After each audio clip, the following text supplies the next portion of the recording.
నల్గొండ జిల్లా school principal హత్య case సంచలన మలుపు తిరిగింది.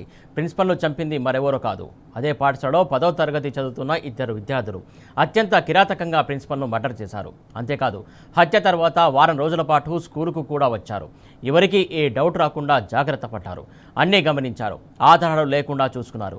తమ మీద చిన్న అనుమానం కూడా రాకుండా అలర్ట్గా ఉన్నారు. నేరం చేసిన వాడు కొన్ని రోజులు తప్పించుకొని తిరగవచ్చు, కానీ చట్టానికి దొరకకుండా మాత్రం పోడు. అలాగే ప్రిన్సిపల్ను చంపిన ఇద్దరు విద్యార్థులు చివరికి పోలీసులకు దొరికిపోయారు. హంతకులు ఇద్దరు 10వ తరగతి విద్యార్థులన్న విషయం తెలిసి రాష్ట్రమంతా షాక్ అయింది.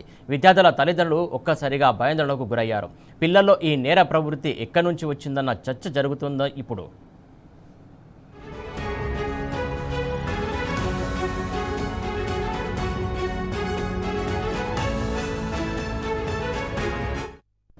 సరిగ్గా వారం కిందట నల్గొండ జిల్లా కొండమల్లేపల్లి నాగార్జున స్కూల్ ప్రిన్సిపాల్ రూపారెడ్డి దారుణ హత్యకు గురయ్యారు. చంపింది ఎవరో తెలియక అటు బంధువులు ఇటు పోలీసులు కూడా షాక్ అయ్యారు.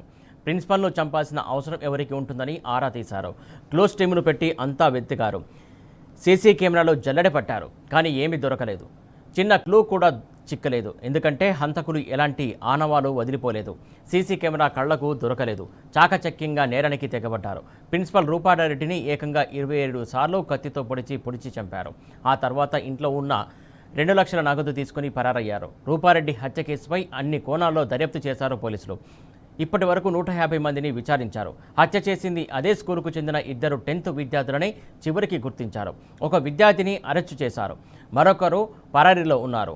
గంజాయికి అలవాటు పడ్డ ఇద్దరు విద్యార్థులు డబ్బుల కోసమే మర్డరు చేసినట్టు విచారణలో వెల్లడైంది. కాసేపట్లో నల్గొండ జిల్లా ఎస్పీ మీడియా ముందుకు రానున్నారు. ప్రిన్సిపల్ హత్యకు సంబంధించి అన్ని వివరాలు వెల్లడించనున్నారు.